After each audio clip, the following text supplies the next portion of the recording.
اسلام قبول کرنے سے کئی سال پہلے حضرت عمر بن خطاب رضی اللہ تعالی عنہ ایک مرتبہ تجارتی قافلے کے ساتھ مکہ مکرمہ سے شام کی طرف روانہ ہوئے۔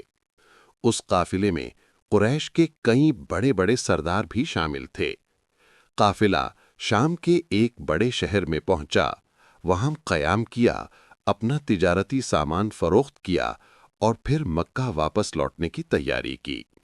واپسی کے وقت حضرت عمر کو یاد آیا کہ ان کے ایک رشتہ دار نے سونا خریدنے کے لیے کچھ رقم دی تھی اور ساتھ ہی کچھ کپڑے وغیرہ بھی لینے کو کہا تھا۔ حضرت عمر نے قافلے سے اجازت لی کہ وہ یہ کام مکمل کر کے جلد واپس آ جائیں گے اور دمشق کی طرف روانہ ہو گئے۔ جب وہ دمشق پہنچے تو بازار بند ہو چکا تھا۔ مجبوری میں انہوں نے ایک مسافر خانے میں قیام کیا اور آرام کے لیے سو گئے۔ کچھ دیر بعد اللہ کا ایک نیک بندہ مسافر خانے میں آیا۔ اس نے حضرت عمر کی بڑی عزت کی، ان کے لیے کھانا لایا، اچھی خاطر مدارت کی اور خود ساری رات عبادت میں مشغول رہا۔ صبح حضرت عمر بیدار ہوئے تو اس نیک آدمی نے انہیں نصیحت کی کہ اکیلے بازار نہ جانا، کیونکہ بازار میں اکثر مسافروں کو لوٹ لیا جاتا ہے، تم میرے ساتھ چلنا۔ یہ کہہ کر وہ عبادت کی تھکن کی وجہ سے سو گیا۔ حضرت عمر نے اسے جگانا مناسب نہ سمجھا اور اکیلے ہی بازار کی طرف روانہ ہو گئے۔ ابھی بازار پوری طرح کھلا بھی نہ تھا کہ ایک عیسائی پادری اپنے کئی نوکروں کے ساتھ وہاں آیا۔ اس نے حضرت عمر کی طرف اشارہ کر کے اپنے نوکروں سے کہا کہ اس شخص کو پکڑ لو، یہ ہمارے گرجے کا کام اچھی طرح کرے گا۔ حضرت عمر اس وقت طاقتور اور بہادر نوجوان تھے، مگر وہ غیر ملک میں اکیلے تھے۔ پادری کے نوکروں نے انہیں پکڑ لیا اور ایک پرانے گرجے میں لے جا کر دیوار توڑنے کے کام پر لگا دیا۔ پادری کا ارادہ تھا کہ اس جگہ نیا گرجا تعمیر کروائے۔ حضرت عمر پورا دن سخت مشقت کرتے رہے۔ شام کو چھٹی ملی تو وہ تھکے ہارے واپس مسافر خانے پہنچے۔ وہی نیک آدمی دوبارہ آیا اور پوچھا کہ آپ کہاں چلے گئے تھے؟ حضرت عمر نے سارا واقعہ بیان کیا۔ وہ نیک آدمی انہیں دوبارہ اپنے گھر لے گیا، خوب خاطر مدارت کی اور تاکید کی کہ اگلے دن بازار جاتے وقت مجھے ساتھ لے جانا۔ پھر وہ عبادت میں مشغول ہو گیا اور حضرت عمر سو گئے۔ اگلے دن جب حضرت عمر بیدار ہوئے تو میزبان سو رہا تھا۔ انہوں نے ایک بار پھر اسے جگانا مناسب نہ سمجھا اور اکیلے ہی بازار چلے گئے۔ اتفاق سے وہی پادری اور اس کے نوکر دوبارہ آئے اور حضرت عمر کو پھر زبردستی اپنے ساتھ لے گئے۔ حضرت عمر کو سخت غصہ آیا، مگر وہ غیر ملک میں اکیلے تھے، نہ کوئی ہتھیار تھا اور نہ کوئی مدد کرنے والا۔ ادھر پادری کے کئی مسلح نوکر تھے۔ مجبوراً حضرت عمر پہلے دن کی طرح ہتھوڑا لے کر دیوار توڑنے لگے۔ جب دوپہر کو دھوپ تیز ہو گئی تو پادری اور اس کے نوکر یہ سمجھ کر چلے گئے کہ حضرت عمر کام میں مصروف ہیں۔ حضرت عمر کچھ دیر دیوار کے سائے میں بیٹھ گئے۔ اتنے میں پادری گھوڑے پر سوار چپکے سے آیا اور حضرت عمر کے سر پر اچانک وار کیا اور کہا کہ ہم تو گھر چلے گئے تھے اور تم نے کام چھوڑ دیا۔ یہ سن کر حضرت عمر کا صبر جواب دے گیا۔ انہوں نے چاروں طرف نظر دوڑائی، ہر طرف ویرانی تھی۔ انہوں نے جھٹکے سے پادری کو گھوڑے سے نیچے کھینچ لیا اور ہتھوڑے سے اس کے سر پر مسلسل وار کرنے لگے۔ وہ چیختا رہا مگر کوئی مدد کو نہ آیا۔ آخرکار حضرت عمر نے ٹوٹی ہوئی دیوار کا ایک بھاری پتھر اٹھا کر اس کے سر پر دے مارا اور پادری وہیں ہلاک ہو گیا۔ یہ دیکھ کر حضرت عمر فوراً وہاں سے بھاگ نکلے۔ وہ اس راستے پر نہیں گئے جس سے آئے تھے، بلکہ ایک دوسرے راستے پر چل پڑے۔ شہر سے کافی دور ایک رومی آدمی ملا جو خچر پر سوار تھا اور روم کا رہنے والا تھا۔ وہ بھی حضرت عمر کے ساتھ چل پڑا۔ وہ کچھ باتیں کرنے لگا مگر دونوں ایک دوسرے کی زبان نہیں سمجھتے تھے۔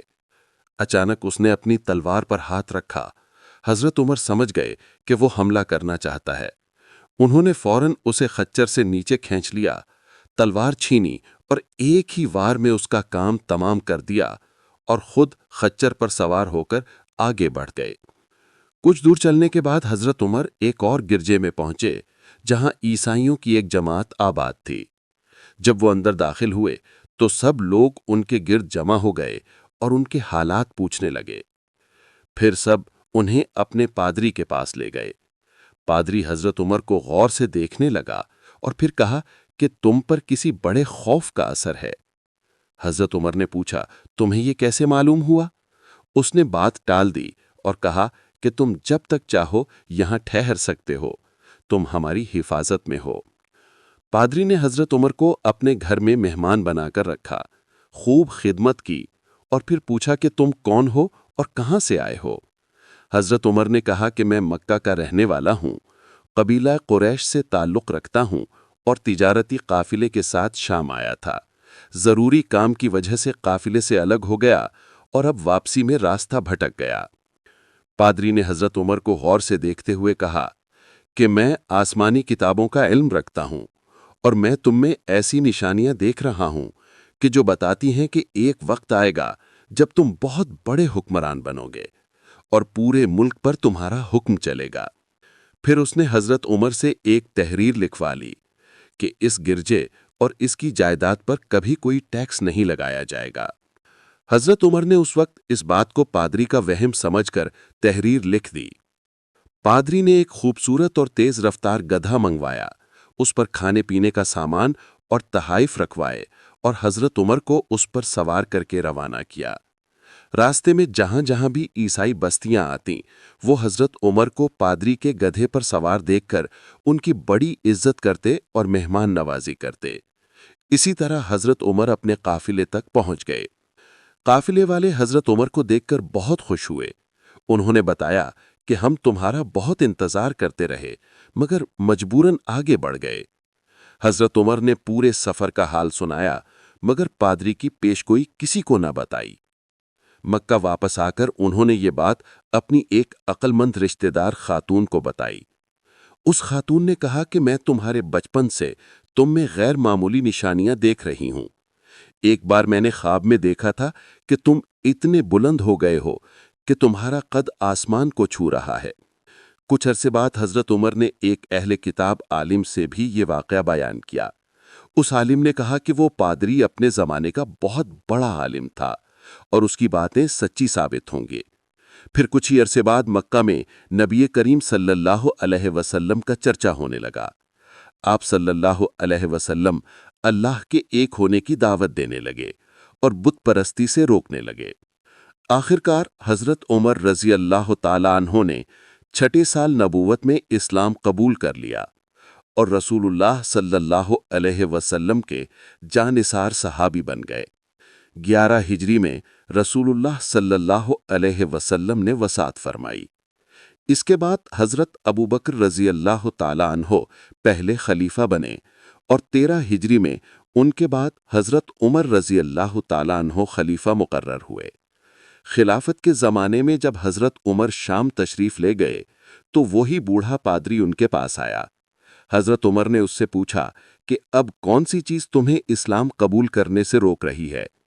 اس پادری نے فوراً کلمہ پڑھ لیا اور اسلام قبول کر لیا۔ اللہ تعالی ہم سب کو قرآن و حدیث پر چلنے کی توفیق عطا فرمائے، ہمیں ایمان کامل نصیب فرمائے اور خاتمہ بالخیر عطا فرمائے، آمین۔